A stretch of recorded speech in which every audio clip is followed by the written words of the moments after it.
A mother will go to any extent for the love of her child. And sometimes that also means she may not get to see her.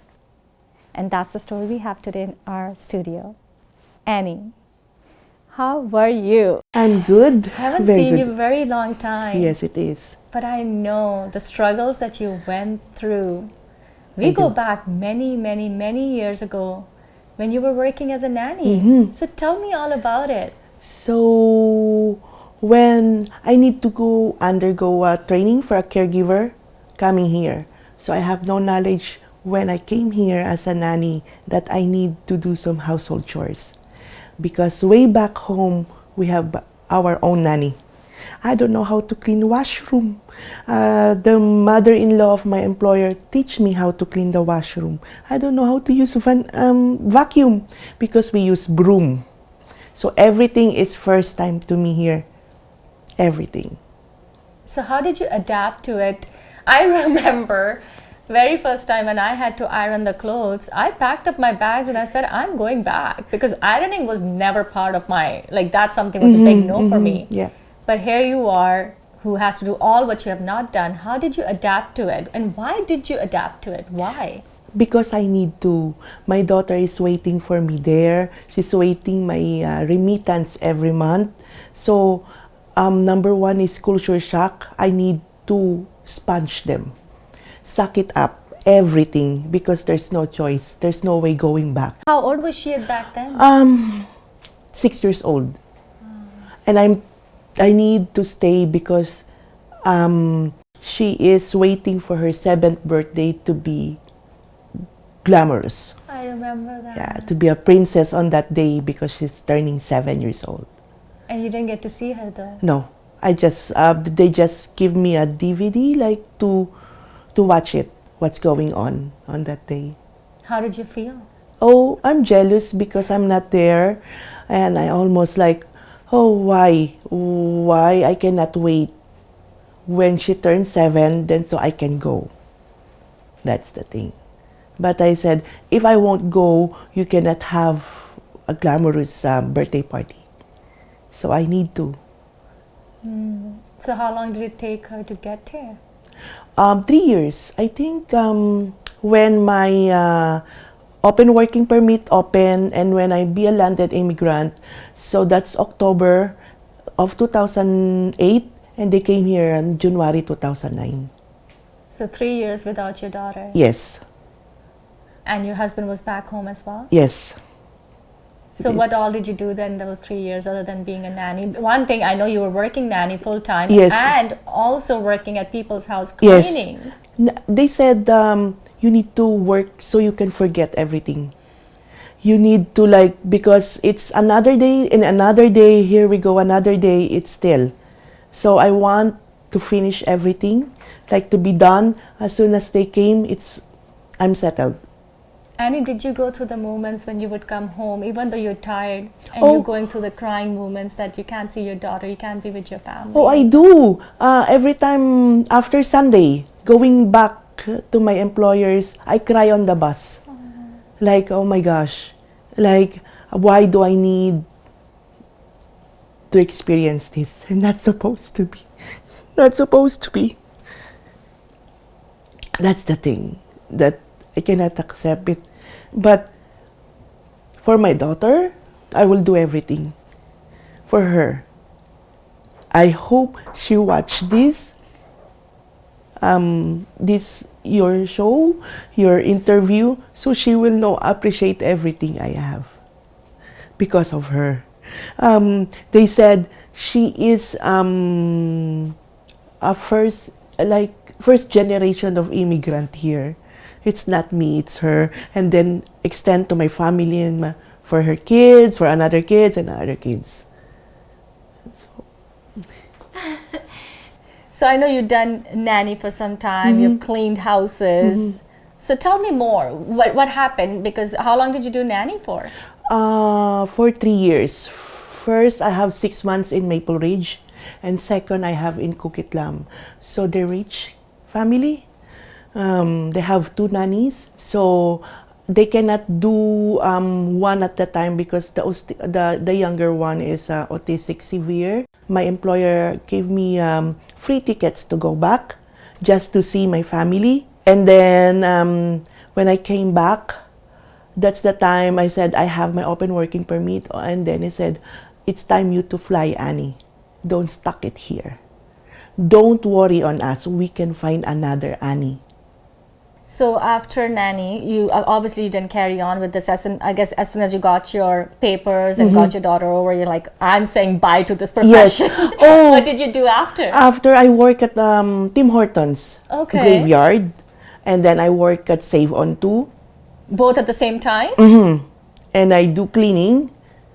So after that, and then a month, I quit Tim Hortons graveyard because, my goodness, my eyelashes is turning ice.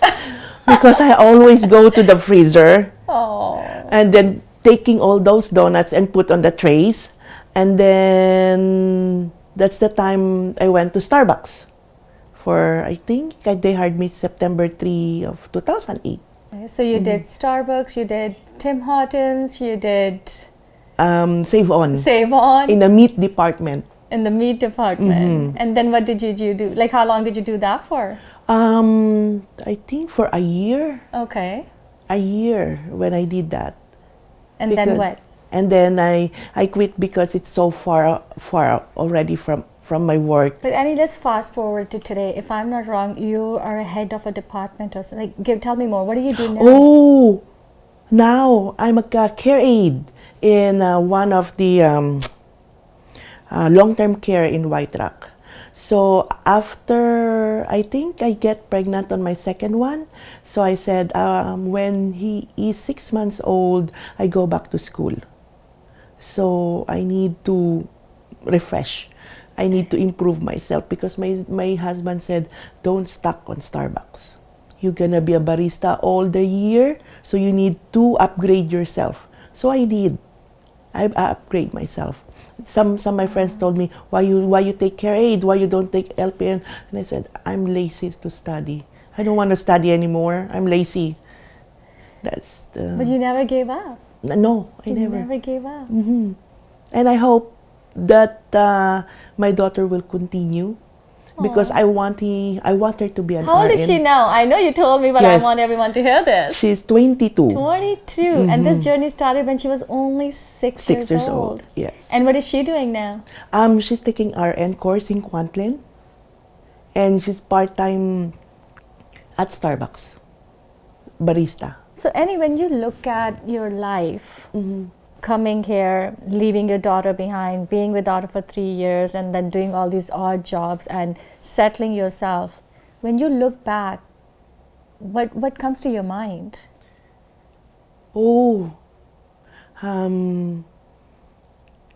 it's just like,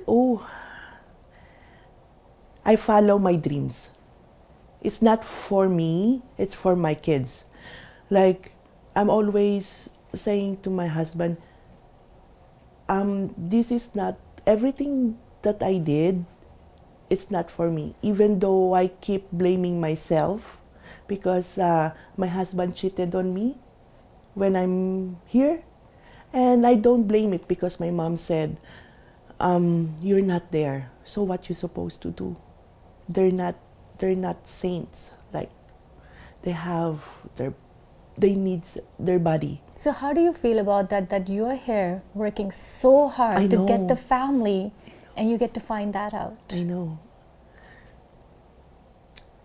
Pain. Like, I didn't talk to him for 6 months. And then he texted me and said, oh, you're coming back. Because when I found out that he cheated on me, I want to go back home. But the one who working with me as a nanny, who taking care of autistic, so when you come back home, do you think it will stop? No. They will stop for 2 weeks and they still going on. So your money is useless.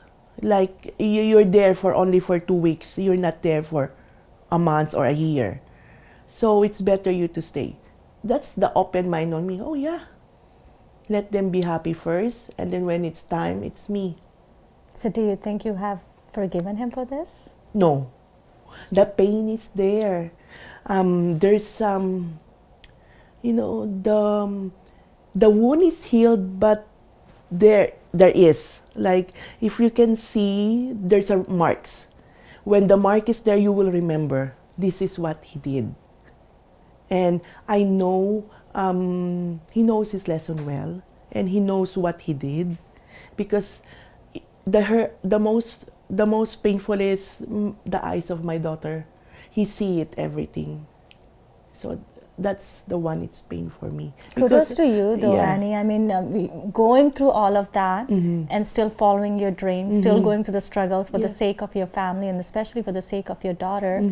And now when you look at her, it's like that hard work paid off. Yes, I know. So the question is, for those that are listening, what words of wisdom do you have for them? Follow your dreams, like especially for your family, for your children. Don't look at yourself that, oh, it's me first. No, everything you will give up is for your children. That's your pressure or your precious that you're holding it. Because later on you will notice it. Oh, this is my pride and joy. Look at her, look at him. This is it, what I've suffered. There's a question that I want to ask you. You said something earlier, and that is, I hope my daughter will get to see this. Yes. So if you were talking to your daughter right now, what would you have to say to her? I love her to death, because she's always thinking that I love the little ones. Because I every time I told her, you remember everything that I give it to you, remember everything that I show it to you, how I love you. It's not because they're young, so I need to show to them how much, so when they grow up, they will treasure it. You know it already, and you're supposed to put that in your mind. How did mom do it? So when your siblings remember this, they will know, oh, this is mom. This is what mom do. In my work, those mothers there and those fathers there, sometimes they don't have a visitor from their family. So we are the one who are there to show them we are here. And I'm always saying to her, visit me on my birthday, on the Christmas Day, New Year's, on Mother's Day. I don't want to oblige you to visit me every week, because you have your own family, you have job. I don't want to be a burden to you. So on that special day, just visit me. And I already accept that someday, somehow, I'll be going there, and she will not taking care of me at home. Aww. And then I always said, this is what I want, this is what I need. Please take that on your mind. And then, why are you saying this to me, Mom? Because your two siblings will not remember this. I think I'm already old when I'm saying this. That's why I'm passing it to you, so you will know. Because I know what's going on the long-term care. No visitor, no family. Thank you so much, Annie. Your story has definitely inspired me in many ways, and especially being a mom. Yes. So thank you so much. Thank you. You can feel the pain, you can feel the hurt, but no matter what, there can always be a vision for your future. So follow your dreams. Do you have a story where you're following your dream regardless of the pain and hurt? The platform is waiting for you. Women of Vancouver. We can laugh, we can cry, but when you're at Mona's show, selfie is must. Let's capture this moment, Annie.